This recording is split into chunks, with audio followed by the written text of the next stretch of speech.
noches a todas, a todos. Bienvenidos a Voces, al programa que analiza la temperatura política y la oferta electoral con miras a las elecciones nacionales del 30 de abril. Les saluda Jota y me acompaña como siempre, como cada martes y como cada jueves, don Diego Martínez. Dieguito, ¿cómo estás? Buenas noches. ¿Qué tal, Jota? Qué gusto acompañarte en esta noche fabulosa de Voces para hablar de un tema que a los dos nos apasiona. La participación de las mujeres en la política diaria. Y a las personas que hoy nos van a acompañar, Jota, le quiero preguntar de todo, pero por sobre todo para lograr que más mujeres participen, sean electas, estén en política. A mí me encantaría ver muchas más mujeres en la vida cotidiana, pero de la política paraguaya. Es así mismo, como ustedes sabrán desde el inicio del programa, tanto Diego como su servidor hemos izado esa bandera de la participación política de las mujeres en los espacios de decisión principalmente. Hoy tendremos dos invitadas que nos hablarán justamente sobre ese tema. Alguien que está súper metida en esta situación, que está analizando y que incluso a través de sus espacios ha promovido lugares donde puedan capacitarse mujeres que desean incursionar en la política. Sí. Entonces, ya de entrada, si me permitís, me gustaría Adelante. saludarle a Cintia Figueredo, que es la directora de Políticas de Género de la Justicia Electoral. Nos acompaña con nosotros esta noche. Cintia, ¿cómo estás? Buenas noches, Jota. Buenas noches, Diego. A todas y todos, muy buenas noches. Hola, Cintia. Queremos arrancar contigo principalmente por esto. La Dirección de Políticas de Género, que primero había iniciado como unidad, tiene eso como puntal, que exista mayor participación de mujeres en la política. Y no ha sido un trayecto corto y tampoco ha estado exento de cumbres borrascosas, por decirlo de una forma elegante. Efectivamente, nosotros venimos trabajando hace mucho tiempo. En realidad, el órgano electoral, que es la justicia electoral, en el año 2009 inició esta tarea con una comisión de mujeres directoras. Y bueno, estamos en el 2023 y sí, hemos avanzado agigantadamente con la primera política pública que tuvo el tribunal, que es la creación de la unidad de política de género, y que hoy es la dirección que lleva a cabo el fomentar la participación política efectiva de las mujeres. Y no hay que olvidar también a una protagonista importante en todo esto, que es la ex ministra hoy, María Elena Huapenga. Sí, ella es y fue protagonista de esta política pública que tiene la institución, con capacidades instaladas. La doctora María Elena Huapenga, primera ministra del año 2013, la tuvimos hasta el año pasado, ya ha puesto y ha luchado y ha dejado un legado muy importante al Estado paraguayo, que es la Escuela de Formación Política para Mujeres Líderes, que, bueno, han pasado muchísimas mujeres realmente a capacitarse, a formarse y a empoderarse en política para que hoy puedan estar pugnando en diferentes elecciones en realidad, no solamente las nacionales, generales, municipales, sino también en cooperativas, en comisiones vecinales, en clubes, en asociaciones, organizaciones de la sociedad intermedia. Hablemos un poquitito justamente, ya que estás citando este punto, sobre la Escuela de Formación Política para Mujeres Líderes. 10 ediciones se han realizado hasta el momento. Hay una que seguramente estará en ciernes. Ahora por el tema de las elecciones probablemente lo que está un poco detenido. Pero, ¿cuán importante ha sido para la política paraguaya este espacio de capacitación para ese sector? Bueno, la Escuela de Formación inició en el año 2017 con el desarrollo del programa. En el año 2018, un mes y medio antes de esas elecciones, nos dan la oportunidad de lanzar y de desarrollar la primera edición, que fue un programa piloto. Lo tomamos como una oportunidad y un espacio, y eso siempre nosotros le decimos a las mujeres, son los espacios y las oportunidades que uno debe de ocupar y debe de tomar y debe alzar la voz. Nosotros la hicimos en ese momento junto con la doctora María Elena, y a partir de ahí no paramos. Venimos trabajando hace 5 años con 10 ediciones, ya lo realizamos en departamentos como Itapúa, Misiones, en Caguazú, Central, hicimos también en el área del cooperativismo, también hicimos también en el área académica, en la Universidad Nacional. Bueno, y estamos esperando que pasen justamente estas elecciones para empezar de vuelta ya con mira a las siguientes elecciones, que serían las municipales. Las municipales del año 2025, para poder empezar a entrenar y a capacitar a mujeres que van a pugnar en esas elecciones. Cintia, si no tenés el dato preciso, por lo menos una estimación, ¿cuál es la realidad de las mujeres en la política a la hora de presentarse para una elección? yo sé que cada elección es diferente, porque Sí. tenemos las generales y tenemos las municipales. Si no tenés así bien puntual, por lo menos de estimación, ¿qué tenés? Bueno, nosotros en primer lugar tenemos que decir que el padrón electoral para estas elecciones está compuesta por la mitad de mujeres, ¿verdad? El 49,8, casi la mitad 49,8% de de mujeres habilitadas para votar. para votar. Eso significa que somos la mitad del universo de Sí. la ciudadanía paraguaya. Sí. Nosotros tenemos avances y tenemos también un poco de retrocesos en cuanto a la participación política de las mujeres. Este año en el global tenemos 33% de mujeres que están participando en cualquier candidatura. Ah. Tuvimos un retroceso del 6%, ya que en el año 2018 tuvimos el 39% de mujeres que han participado. Y, perdón, Cintia, ¿esto tiene que ver con el voto preferencial? Y en realidad hay muchos factores que hay que tener en cuenta.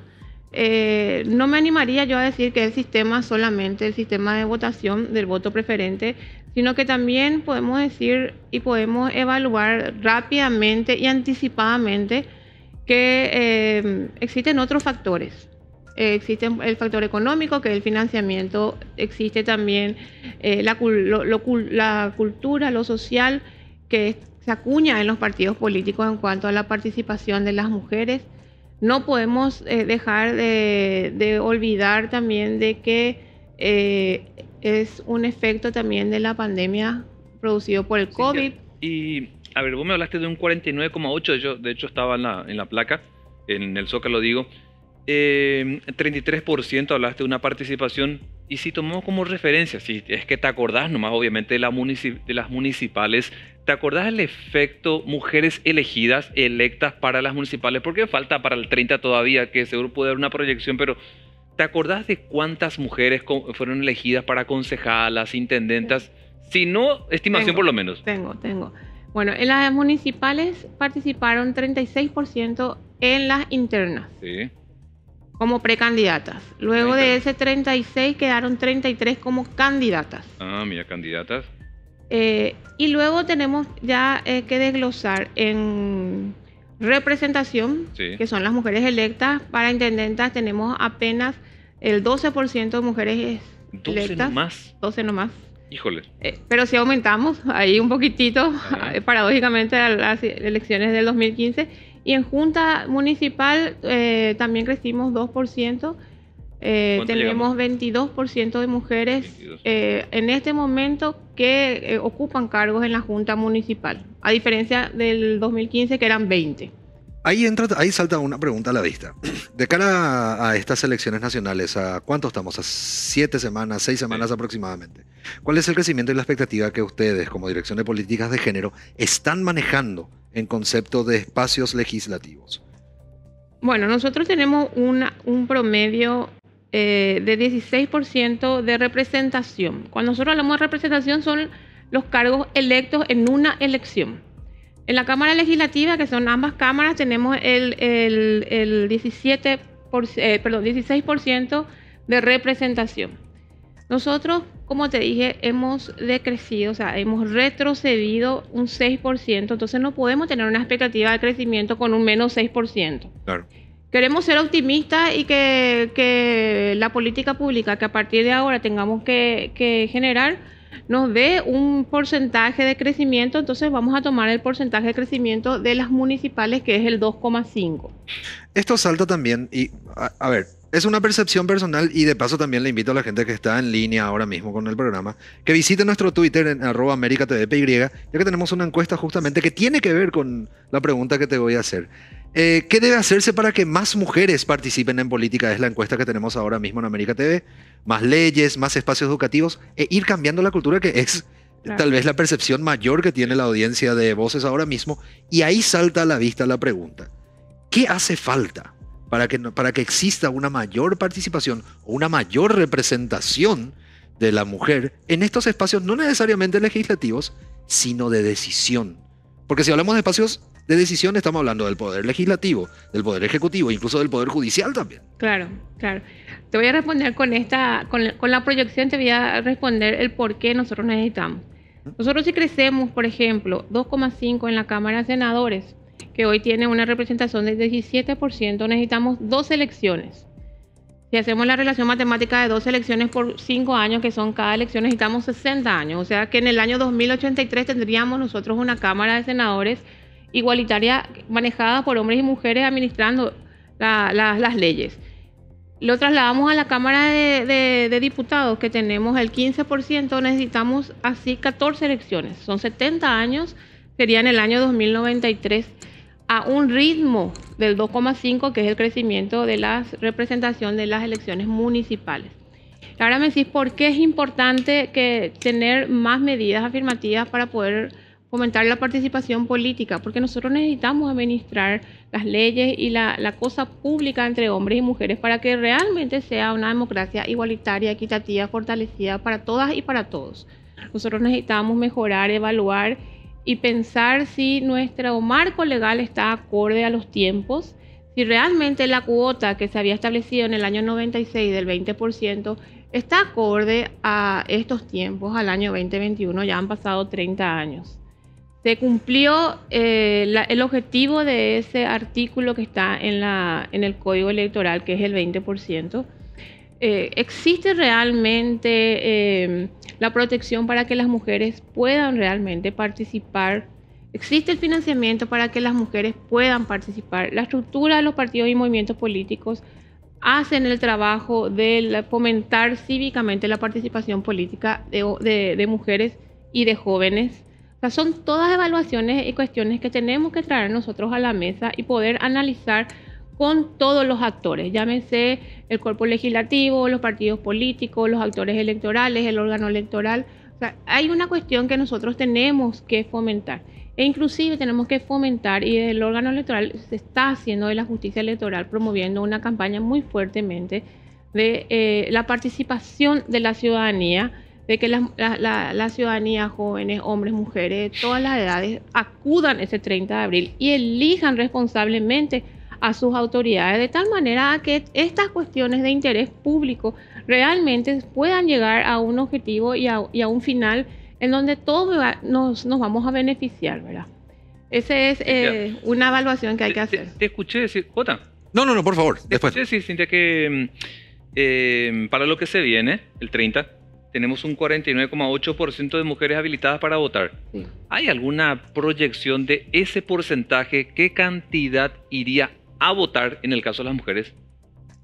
Mira, estadísticamente las mujeres son las que más van y acuden a votar en las elecciones. ¿En serio? Sí, ¿Son más las mujeres? Son más las mujeres. Entre el 60% y el 55% son mujeres las que acuden a votar en casi todas las elecciones. Pero son las que finalmente eligen a hombres otra vez. Y a eso, o sea, a ver, hay una cuestión cultural, no podemos evitar irnos hacia ese lado, porque si son las mujeres, o sea, el sector femenino, 49,8% para estas elecciones, los que se van más a los centros de votación, a los centros de sufragio, ¿por qué no se ve esa paridad? Yo quiero insistir con el tema de la cultura, porque tal vez yo estoy viendo, y es una percepción personal, no sé si es que Diego... Sí, por eso me llama la atención, directora, esto. La cultura es evidentemente una cuestión que está arraigada, porque la política históricamente está hecha para y por los hombres. Pero hay que también tener la evaluación y el criterio de pensar de que en las elecciones del 2018 estaba otro sistema también político. ¿Y dónde estaban colocadas las mujeres? Ah, claro, porque en ese tiempo no teníamos bloqueada la... ¿Dónde están colocadas las mujeres? A las mujeres las colocan en el 5º lugar. A las mujeres le colocan como suplente. ¿Quién controla la cuota? Pero esa realidad, ¿cómo se vio, por ejemplo, en la última elección? Ponen las municipales. Bueno, nosotros en las municipales teníamos ya el sistema de votación cerrado y desbloqueado. Teníamos ya desbloqueado y teníamos ya el voto preferente. ¿Dónde estaban ubicadas las mujeres? Tendríamos que analizar realmente eso. Y tenés el dato de las mujeres que participaron en cuanto a las que son consideradas como para su primera votación, las muy jovencitas. Porque otro punto que con Jota nos preocupaba en otras entrevistas que planteábamos era por qué la gente muy joven, la que tiene su primera experiencia, su primer voto, por lo general no está entusiasmada esa gente, esa población juvenil, de ir a votar. Bueno, el entusiasmo juvenil e inclusive yo creo que el entusiasmo de las mujeres también pasa por una cuestión de calidad de la política.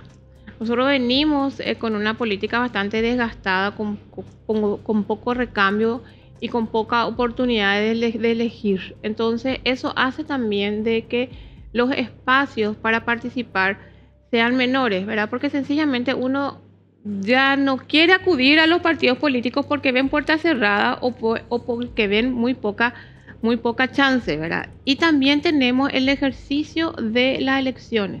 Los partidos y movimientos políticos son cuna del civismo y tienen que fomentar ellos desde temprana edad el ejercicio de hacer elecciones, elegir a su comisión o su comité juvenil, hacer ese tipo de elecciones, hacer sus elecciones de su Secretaría de la Mujer o los cargos de mujeres en diferentes instituciones que ellos tienen como filiales, ¿verdad?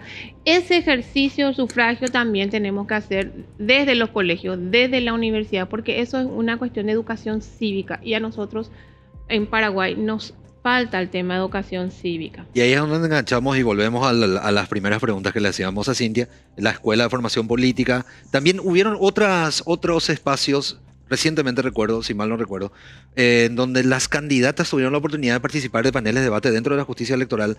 Hay espacios. Sí. Ahora, y acá viene la pregunta, ¿se aprovechan o no se aprovechan? Se aprovechan, yo creo que nosotros tenemos objetivos cumplidos justamente con esos espacios, ¿verdad? Con la mesa de diálogo que nosotros solemos hacer con mujeres líderes. La misma Escuela de Formación Política ha tenido ya su objetivo cumplido. Por ejemplo, en San Ignacio Misiones tiene una mujer intendenta en una ciudad que es tan masculinizada por su actividad económica misma. Tenemos en la Junta Municipal de Asunción a la vicepresidenta de la Junta Municipal defendiendo los derechos de las mujeres. Tenemos en otro departamento como Itapúa muchas mujeres en diferentes ciudades ocupando cargos de la Junta Municipal. Entonces, todos esos espacios también se van multiplicando porque ellas mismas lo realizan otra vez en su comunidad.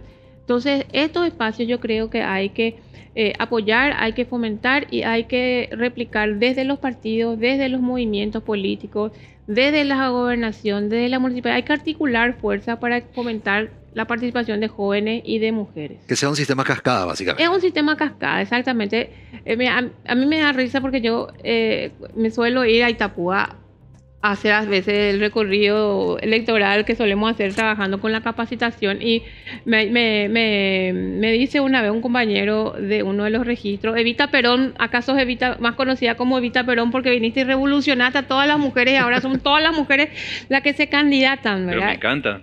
Claro, entonces es como que uno le motiva a participar y eso hace que a otras le motive también a participar y a ocupar espacios, no solamente espacios electivos, sino cambia la vida. ¿Qué opinión tenés, si es que desde tu puesto puedes darla, por supuesto, acerca del cuoteo político? El cuoteo político, bueno, no estoy ni a favor ni en contra. Yo creo que esos son medidas afirmativas para poder asegurar la participación de ciertos sectores. Como la cuota de participación que tienen las mujeres para la interna. Pero cuando esa cuota no está llegando a su objetivo en un plazo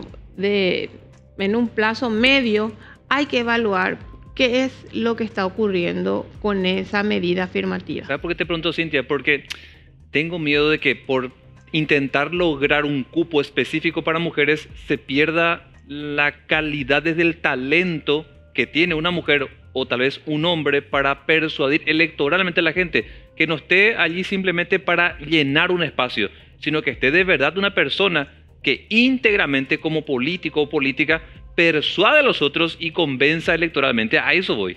Claro, el tema es que eso es algo que siempre traen a colación, el tema de la capacidad y de que no se ocupe solamente por ocupar un espacio.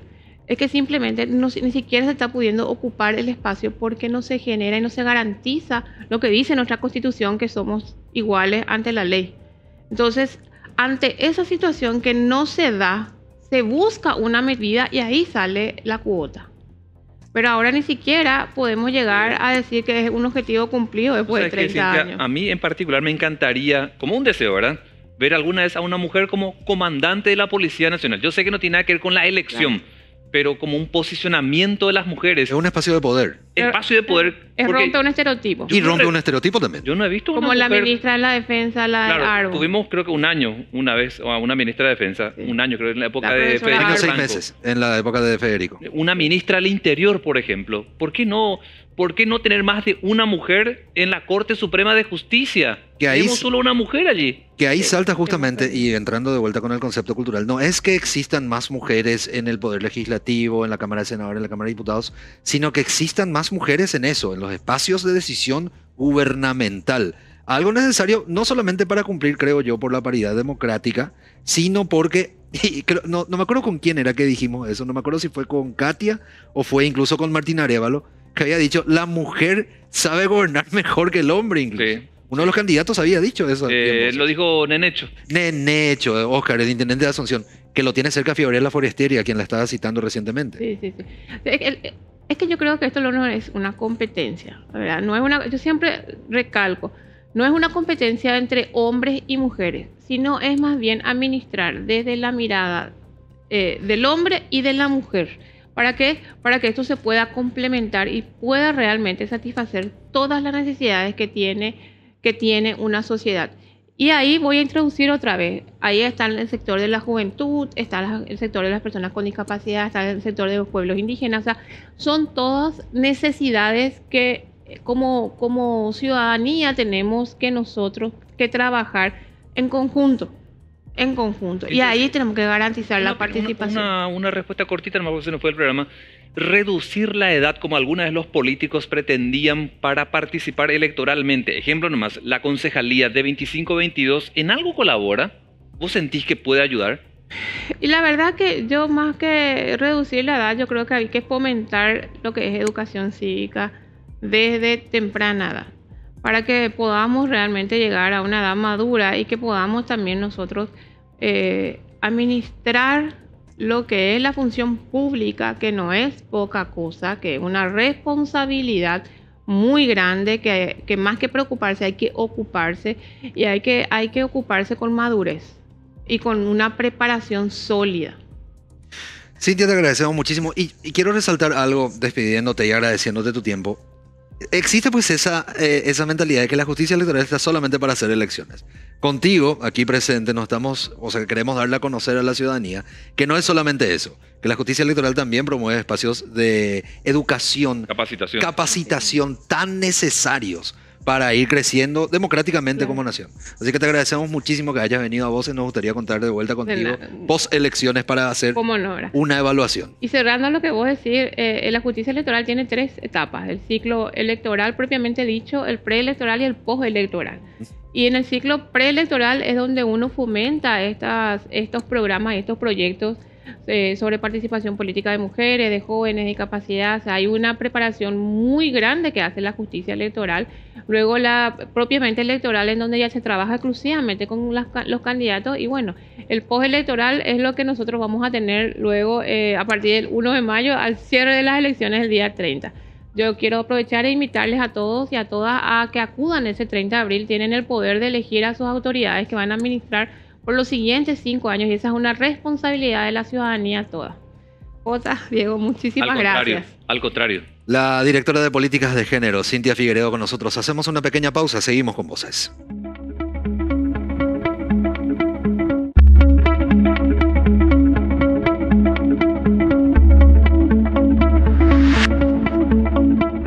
Estamos de vuelta en Voces y ahora recibimos a la candidata senadora por el Partido Patria Querida, María Celsa Marí Aquino. De cariño te dicen Marí. Buenas noches, ¿cómo estás, Marí?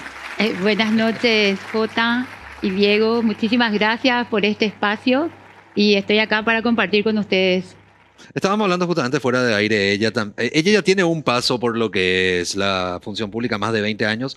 Aparte de haber sido viceministra de Protección de los Derechos de la Mujer, estoy leyendo su biografía acá. Sí. Tengo acá a mano. Más de 20 años en la administración pública, habiendo desempeñado cargos como ser experta legal en desarrollo, asesoramiento para el fomento y creación de nuevas leyes en el Congreso Nacional, con énfasis en los últimos años en proyectos de leyes concernientes al clima de negocios. También fue asesora de la Comisión de Relaciones Exteriores, proyectos relacionados a la seguridad, a la familia, a la educación. Tiene una amplia trayectoria en articulación interinstitucional en el marco de los cargos ocupados y fue también funcionaria comisionada como Secretaría General del Ministerio de Justicia, fue asesora técnica jurídica de Rediex, fue encargada de despacho de la Dirección General de Asuntos Legales del Ministerio de Industria y Comercio, también ocupó cargos en Secretaría de Marcas y otros cargos en Rediex. Así que tenemos currículum. Mira, Mari, qué gusto tenerte acá.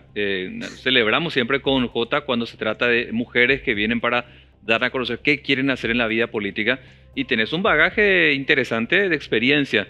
Si llegases al Senado, ¿cuál sería tu bandera? En campaña ya tenés una bandera, pero ¿cuál es tu principal bandera para que la gente conozca más acerca de todo lo que Jota ya le... Que me dejó sin aire, entre comillas, déjame decirte. ¿Cuál sería tu principal bandera? Bueno, realmente la bandera que estoy abrazando ahora y creo que es los derechos de las mujeres, el bienestar de sus hijos e hijas, pero utilizando toda esta trayectoria que acaba de comentar, porque hay que potenciar toda esta experiencia y llevarlo para llevar el bienestar, ¿verdad? O sea, cuando él hablaba y decía mucho de que yo resalto la articulación y la gestión, creo que son elementos fundamentales para poder trabajar entre todos. Una de las cosas que yo quiero hacer fuertemente, porque siempre estuve en procesos de leyes y muchas veces me tocó, pero como asesora, no teniendo la fuerza de un voto, por ejemplo, o de tener ese poder de poder pedir los informes y de sentar verdaderamente en las mesas para sacar las soluciones. ¿Qué quiero hacer? Quiero sacar soluciones verdaderas para los sectores vulnerables. Cuando hablamos de soluciones verdaderas, estamos hablando que a veces sacamos leyes. Una de las leyes que tenemos, por ejemplo, que es con la que yo abracé ahora, la ley 5777 de protección integral a las mujeres, así como muchísimas leyes, salen las leyes, pero el problema siempre es la parte presupuestaria. Entonces, yo digo que al llegar al Congreso me encantaría, hay una comisión bicameral de control de gastos sociales, entonces quisiera trabajar fuertemente conociendo los gastos sociales y direccionando realmente a los sectores vulnerables. Una de las cosas, como yo tengo experiencia tanto en el Ejecutivo como en el Legislativo, que comentaba acá leyendo así lo que me tocó hacer a grandes rasgos en todos estos años, es el tema de que tenemos que aplicar esa ley que sale y yo creo que el Ministerio de Hacienda no acompaña. Entonces hay que trabajar muy fuertemente. De hecho, tenemos la ley de responsabilidad fiscal, pero... Suponiendo que llegues al Senado y ya con tu experiencia en la carrera pública como viceministra también de protección a las mujeres, ¿cómo se puede lograr? Me gustaría conocer una fórmula para reducir al 0%, si se puede, esto que todos los días acá en los medios estamos reportando. Intento de feminicidio, mujeres que no tienen la protección tras haber denunciado a su expareja. Y muchos casos más, el daño psicológico, el daño económico, el daño familiar, el daño social, acoso en los medios de comunicación también, porque no estamos exentos de esto y tal vez somos más visibles por ello. ¿Cómo lograr proteger a las mujeres que denuncian en una comisaría, en una fiscalía? Porque yo, que tengo 2 nenas, no quisiera que ninguna me diga alguna vez, papá, me están acosando en mi trabajo. Entonces necesito que el Estado paraguayo las proteja. ¿Cómo podemos lograr eso? Bueno, justamente dentro de nuestra ley de protección integral de las mujeres contra toda forma de violencia, tenemos el sistema de protección estatal. Pero también hay que trabajar en reforzar lo que es la articulación y el trabajo del sistema de protección estatal, que estamos hablando del Poder Judicial, Policía Nacional, Ministerio Público, Defensa Pública y, para mí, que vos me preguntás la fórmula, trabajar muchísimo en prevención, porque nosotros lo que queremos es llegar a ese sistema de protección y si llegamos a ese sistema de protección tener una atención inmediata. Hablando de eso, tuvimos un plan piloto de reacción inmediata en base a los datos estadísticos de las zonas con mayor índice de violencia. Mi fórmula es la priorización de los hechos de violencia dentro de los operadores de justicia o quienes estamos a la atención inmediata de las mujeres.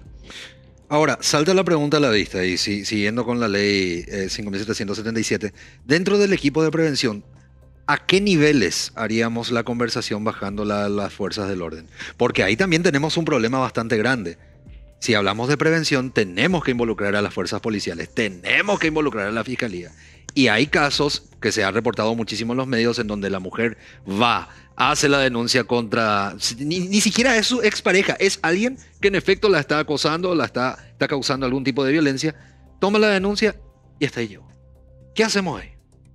Bueno, y justamente los actores tienen que trabajar en conjunto, hablando de las articulaciones y las gestiones, o sea, el sistema, la policía ya directamente con una evaluación de riesgo, porque ¿cómo vamos a salvar las vidas de las mujeres? Evaluando el riesgo. Nosotros sacamos protocolos, hay todas las herramientas, pero falta la priorización dentro de cada institución, ¿verdad? Entonces, para mí es una cuestión, siempre yo decía, solo decíamos evangelización, o sea, traerle a las autoridades. Hace poco hubo una reunión de la Mesa de Prevención de Violencia de las altas autoridades, porque siempre nos vamos funcionarios que después otra vez tenemos que transmitir y se queda. Entonces, para mí esto es un pacto político luego, ¿verdad? A nivel de autoridades. Pero vamos a ser justos. Sí. Incluso ciudadanos comunes a través de las redes sociales hacen el laburo que deberían hacer ellos. Sí. Ahí hay un problema. Sí. Hay un problema que hay que abordar. De priorización, como yo les estoy diciendo. Podemos llamarle priorización, podemos llamarle, no sé si decirle carencia, porque carencia pues ya es una palabra demasiado fuerte, Mari.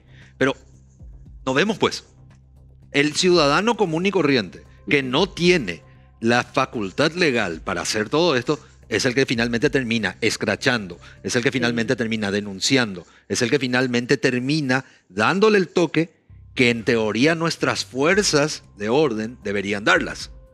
Por eso nomás mi pregunta, y ahí entras vos como candidata política. Sí. Hay esas falencias, y hay que insistir con ese tema de cómo lo solucionamos. Porque podemos escuchar muchas de las propuestas, pero necesitamos algo más como ciudadanos y como ciudadanas, porque estamos dirigiéndonos también a la audiencia femenina, que le resulta interesante esto. ¿Cómo encontramos una solución a todo esto? Bueno, yo justamente tengo algunas propuestas en el marco de las modificaciones que requiere la ley 5777, ¿verdad? ¿Cuáles, por ejemplo? Bueno, yo priorizo porque es algo que lo viví recientemente. Yo estuve hasta agosto como viceministra de Protección de los Derechos de las Mujeres y al frente de la Mesa de Prevención, que es una mesa interinstitucional, ¿verdad? Entonces, recalco la importancia del involucramiento de las máximas autoridades también en esto. ¿Por qué les digo? Uno de los principales problemas es la Policía Nacional, ¿verdad? Tenerle a un comandante general que realmente baje la línea y se pueda priorizar. Acá es un tema de priorización, vuelvo a decirles, ¿verdad? Para la protección. Nosotros en el Ministerio de la Mujer trabajamos con todas estas instituciones en la parte de capacitación cuando hablamos de prevención, porque tienen que aprender a priorizar esto. Pero la atención tiene que ser inmediata. Y de hecho está en la ley, pero no se cumple. No se cumplen las sanciones para quienes atienden y no cumplen con su deber, ¿verdad? Hay muchos estudios, inclusive hay estudios de casos de feminicidios, ¿verdad? Donde se estudiaron los fallos y también se vio qué fue lo que pasó, ¿verdad? Y todo lo que ustedes están mencionando, sabemos. Entonces, la especialización de quienes están al frente y atienden y la priorización. Para mí, aunque crean que es así algo, yo siento que desde mi gestión yo no dormía. Yo tenía esa conciencia. Ministerio de la Mujer trabaja 24 horas 7, pero te tienen que acompañar las otras instituciones también. Claro. Entonces, hablando desde el Poder Judicial, tenemos que tener sistemas de atención 24 horas 7. Hicimos un plan piloto de reacción inmediata y en Central sí se habilitó una mesa de entrada 24 horas 7, pero a nivel país no. Entonces, algunas soluciones. Nosotros queremos salvar a todas las mujeres. Y dentro de la ley no solamente está el Poder Ejecutivo, están las gobernaciones y los municipios. Para poder llegar a todos, yo tengo un plan de desarrollo territorial justamente y estoy convencida que cuando las gobernaciones y municipios también asuman sus roles y los autores locales interactúen, que es el modelo de la mesa Previn, podemos ayudar verdaderamente y efectivamente a las mujeres. Te quiero cambiar un poco de tema, siempre obviamente como banderas que probablemente vayas a tener o las tenés. Sí. citando de ejemplo lo que ocurrió en las competencias internacionales que se desarrollaron en los últimos meses en Paraguay, donde las mujeres dieron una cátedra de cómo se puede lograr tener podios, medallas de oro, campeonatos con bajísimo o nulo presupuesto. Desde el Palacio Legislativo, ¿qué se puede hacer para fomentar con más presupuesto a las mujeres que nos dieron cátedra a los hombres de que en el fútbol o deportes colectivos sí tenían plata y los deportes individuales de mujeres no tenían, igual tenían las medallas? Entonces, ¿qué se puede hacer, por ejemplo, con el deporte, con la ciencia y otras áreas donde las mujeres tienen autoridad, pero no tienen apoyo estatal? Y justamente hay que legislar con la mirada de los derechos humanos de las mujeres, hacer políticas públicas con una mirada de igualdad, porque mismo sacamos leyes, por ejemplo, la de recuperación económica en general, pero hay que mirar las particularidades, en este caso, como vos estás diciendo, de las mujeres en el deporte, en la ciencia, en la cultura, y tener presupuestos, acciones afirmativas, como decíamos, para poder también levantar y que se pueda conocer y poder promocionar. Para mí, podemos sacar leyes de promoción con acciones afirmativas de promoción a las mujeres en diferentes áreas. El empoderamiento económico, el empoderamiento político que estábamos hablando con Cintia, ¿verdad? Y la vida libre de violencia están totalmente en la mano. Nosotras las mujeres, de repente, porque son víctimas de violencia, eso ya te acarrea un ciclo que vos no podés salir y el tema laboral, hasta la parte política. ¿Por qué muchas mujeres? Ustedes preguntaban hace rato por qué las mujeres de repente no nos candidatamos. Puede ser también la violencia. Entonces, para mí la base es trabajar en el empoderamiento también económico de las mujeres y las políticas de cuidado.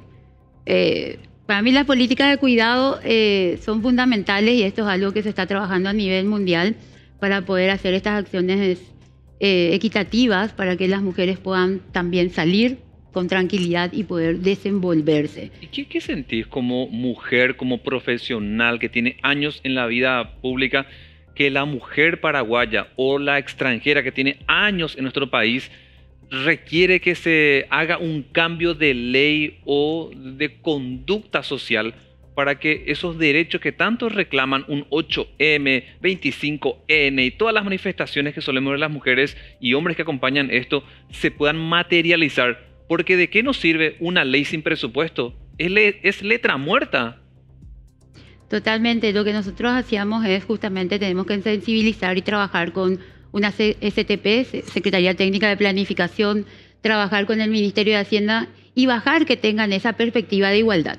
Esta es una cuestión cultural y es una cuestión de que se tiene que entender que es necesario tener esa mirada desde el punto de vista de las vulnerabilidades que tenemos, ¿verdad? Entonces, hablando de reclamos, un 25N es el Día Internacional de la Violencia, para la eliminación de la violencia contra la mujer, donde levantamos las voces y creo que es un día y es una semana y un mes, pero que creemos nosotros que todos los meses tenemos que rememorar esto para trabajar en la erradicación de la violencia. Hay hombres que son violentos porque hay diferentes tipos de violencia y no se dan cuenta que están ejerciendo. Entonces, hay que trabajar con los hombres. En el tema de prevención, nosotros estamos trabajando en programas de masculinidades positivas, que está dentro de mi programa, porque a veces tenemos que sacar leyes. De hecho, las instituciones, por sus propios roles estatales, pueden sacar esos programas, pero a mí me encantaría sacar una ley de promoción donde pongamos todos los tipos de programas y estrategias que se puedan hacer para mejorar y llegar, como vos decías y como dicen así, a esa violencia cero, pero esto es algo que vamos a construirlo entre hombres y mujeres. Me gustaría hablar un poquitito sobre una iniciativa que tal vez no sea muy conocida socialmente, pero es válida mencionarla y es válida preguntar cómo podríamos ampliar. Ciudad Mujer. Ciudad Mujer, no sé, para la gente que no conoce, Ciudad Mujer es una iniciativa del Ministerio de la Mujer que surge desde el 2021, en donde es un espacio bastante importante, bastante grande, para que las mujeres puedan acogerse, puedan recibir atención, llámese de salud o llámese legal. ¿Existe o existiría la factibilidad, en el caso que llegues al Congreso, de llevar esto a las cabeceras departamentales? Porque tenemos solamente una Ciudad Mujer ahora mismo. Villa Elisa. En Villa Elisa. Sí, en Villa Elisa. Y bueno, justamente dentro de mis ejes está el desarrollo territorial. Y vuelvo a decir, si las gobernaciones y municipios trabajan en conjunto con las autoridades centrales y con los programas que hay, porque Ciudad Mujer es un modelo de articulación, Justamente ahí está el Ministerio de Salud, está el Ministerio de Trabajo, dentro del módulo de violencia está la Policía Nacional, está el Poder Judicial, está la Defensora Pública. Entonces es un modelo de articulación que se puede lograr y realmente se puede, no hace falta a veces sacar leyes. Del legislativo nosotros podemos exhortar también, sacar resoluciones, podemos armar mesas de trabajo y claro que sí, declarar de interés, ¿verdad? Porque realmente es una política pública muy interesante para poder acompañar a las mujeres en todos los aspectos de su vida y no solamente ellas, sus hijos e hijas.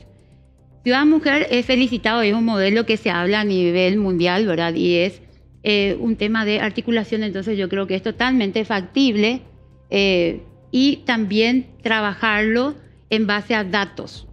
Vamos a llevar, porque de repente va a costar llevar a todo el país de entrada, pero sí podemos trabajar en las regiones donde hay mayor índice de violencia.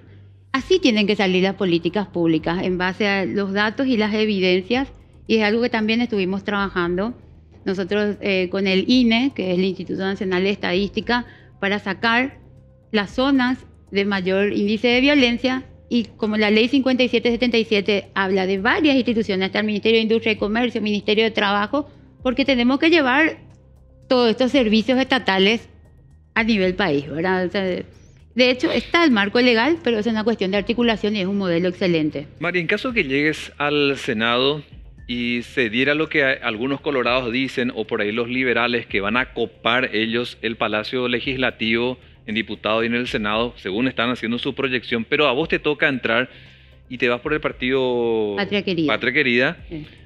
Y para que no seas esa gota en el mar, sino la marea en el mar, ¿cómo vas a hacer para cuando te encontrás con, si se diera ese escenario, digo, ¿verdad? Ese escenario político de que hay mayoría colorada, mayoría liberal, y tu voto tenga peso, aún siendo un solo voto por parte de tu partido, o sea, el segundo de tu partido, ¿cómo vas a lograr romper esa muralla de los partidos tradicionales?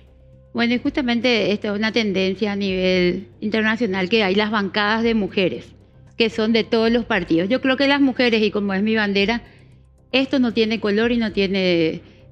tenemos que llegar. Y yo quiero buscar la unión entre mujeres que estamos ahí para trabajar por las mujeres. Esa es porque es la única fuerza. ¿A qué voy, Mari? Porque sí. Fíjate, el actual periodo, el Partido Colorado copa la Cámara de Diputados y cualquier iniciativa que de pronto partía contra los intereses de la oposición no tenía ninguna repercusión porque te comían seco el voto colorado y no prosperaba en el Senado por eso nunca. Y permíteme ser malo también ahí. Es un poco utópico también, porque no solamente entra en condición la situación mujer-hombre, sino que también entra la parte ideológica. Es muy importante la discusión, pues se tiene, creo yo, y eso le pregunto a Mari, tiene que bajar a una discusión ideológica también esa bancada, esa probable bancada de mujeres. Bueno, pero nosotros tenemos la Constitución Nacional y no podemos sacar leyes en contra de la Constitución Nacional, ¿verdad? Claro. Entonces, por ahí es que siempre, obviamente, de repente se quieren meter más cosas detrás de una agenda mujer, pero yo creo que hay mucho por hacer todavía en la agenda de las mujeres, ¿verdad? Desde lo que me estás diciendo, yo sé que eso es un gran desafío y de repente tal vez es el momento de hablar de la importancia de que se vote también y de tener mayores espacios dentro del Congreso. Yo creo que es fundamental, ¿verdad?, este momento para poder elegir los congresistas que vamos a tener y que también haya una balanza, y es por eso que yo me presento intentando y soñando de poder ser una balanza y ser la voz de muchas personas, de mucha gente que necesita verdaderamente y con la experiencia que tengo. Yo vengo a sumar mi experiencia, mi corazón, y realmente estoy convencida que cuando hay corazones predispuestos y gestión, muchas cosas podemos conseguir y bueno, vengo a sumarme. Realmente cuesta mucho, estaban hablando anteriormente de la participación política de las mujeres. Tomar esta decisión no es fácil, pero justamente decidí candidatarme para conocer todos los obstáculos, porque siempre trabajé en políticas públicas y voy a seguir trabajando ahora desde varios aspectos para poder tener una democracia igualitaria. Me gustaría mostrarle y recordarle también a la audiencia que tenemos un sondeo en Twitter en @AmericaTVPY, y me gustaría mostrarle a Mari justamente cómo estamos, porque quiero preguntarte algo sobre esto. ¿Qué debe hacerse para que más mujeres participen en política? Que haya más leyes, que haya más espacios educativos ir cambiando la cultura, que ahora está más alto que en el bloque anterior, Diego, por ejemplo? Sí, va creciendo, ¿eh? Va creciendo. Va participando la gente. ¿Qué opinas vos sobre este sondeo en cuestión? Y no, la pregunta no va necesariamente por el lado electoral. Va en tu rol, en tu condición de mujer dentro de la sociedad. Perfecto. Bueno, hablando de algunas acciones, yo creo que tenemos un marco legal bastante completo. Desde la Constitución Nacional, los tratados internacionales ratificados. Tenemos que dar a conocer el trabajo de las mujeres que están actualmente también. O sea, yo digo que la visibilidad de las mujeres que están para poder inspirar a otras mujeres. Y la parte de formación, el acceso, la parte que yo les estaba diciendo, la vida libre de violencia es demasiado importante. El empoderamiento económico de las mujeres y tener inspiración. En otros países se están haciendo sistemas de madrinazgo, o sea, mujeres que ya estuvieron en política, que sean madrinas de otras y tener esas mentoras y gente que nos inspira. Ajá. Yo dentro de mi partido tengo una persona que me inspira muchísimo, que es Patricia Dos Santos, ¿verdad? Y creo que me ayudó mucho en este proceso.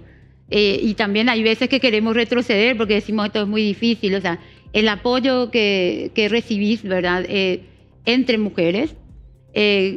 Hay las políticas públicas, bueno, estaban hablando ayer, hace rato, si hacemos cuoteo político o cómo hacemos. Yo creo que hay que allanar el camino para que las mujeres puedan llegar y quieran candidatarse, ¿verdad? Sí. Y bueno, este espacio que ustedes hoy me dan a mí y pueden dar a otras mujeres son muy importantes también. De hecho, tenemos que trabajar todos Sin juntos. duda alguna. Mari, una última de mi parte por lo menos, porque Jota siempre tiene una última pregunta a los candidatos y candidatas. ¿Tu partido está apoyando hoy día a la Concertación o a Euclides? ¿O va por cuerda separada Bueno, de ambos? El Partido Patriquería apoyó, estuvo dentro de la Concertación. Sebastián y Patricia estuvieron como candidatos dentro de la presidenciable y bueno, hay un pacto, ¿verdad?, dentro de la Concertación. Están con Alegre hasta ahora. En la Concertación. Ya. Bueno, primero que todo, y antes que nada, valga la redundancia, muchísimas gracias por haber venido a Voces, muchísimas gracias por compartir con la audiencia, que esa es principalmente la intención del programa, que la audiencia que está conectada a esta hora conozca acerca de la oferta electoral. Y como dice Diego, yo siempre tengo una última pregunta para los candidatos. A tu cámara, mirando a tu cámara, que sería la cámara 2, Sí. quiero que te dirijas a ese electorado sin hacer propaganda política. ¿Tenés un minuto y medio, 2, para hablar con ellos? Ni Diego ni yo no existimos acá. Sin Vos, hacer propaganda política. Sin hacer propaganda política, nos gustaría que te dirijas al electorado. Bueno, yo entiendo que esta es una época que necesitamos líderes con valores. Creo que todos estamos buscando esa esperanza y es lo que exhorto, mirar la historia de vida de las personas que se están candidatando. Yo tengo una vocación que estoy segura que desde niña, cuando estudié la guerra de la Triple Alianza, y me dolió tanto lo que le pasó a nuestro país, lo que perdimos, y me juré que iba a hacer que mi país vuelva a ser grande. Y desde siempre estuve al servicio de mi país y creo que es muy importante la niñez, porque a mí me marcó mi niñez para tomar esta decisión y quiero trabajar y creo que todos tenemos que trabajar desde la primera infancia hasta los adultos mayores. Y yo vengo a ofrecer mi corazón y por eso me estoy candidatando. Gracias. Me gustó decir, yo vengo a ofrecer mi corazón de... La César, música. la ¿Quién música. dijo que todo está perdido? Así Yo mismo. vengo a ofrecer mi corazón. Esta es una inspiración que tengo también desde el colegio. Mi profesor de moral y ética nos enseñaba cantando, que también se está candidatando hoy, que es José Antonio Galeano. Galeano. Ah, Mira. Y él nos enseñaba a los jóvenes. Por eso digo, tan importante es la niñez, la juventud y inspirar, ¿verdad? Y yo soy el fruto de eso. Y hoy vengo acá a presentarme ante ustedes. Ella es María Celsa Mari Aquino. Ella es candidata al Senado por el Partido Patriquería. Te agradecemos muchísimo tu venida por Voces. Muchísimas gracias y un abrazo fuerte a toda la audiencia. Al contrario, gracias Mari por acompañarnos. Independientemente a tu figura como tal, espero que más mujeres entren al Congreso Nacional. Que así sea. Pausa y enseguida volvemos con más Voces. Gracias.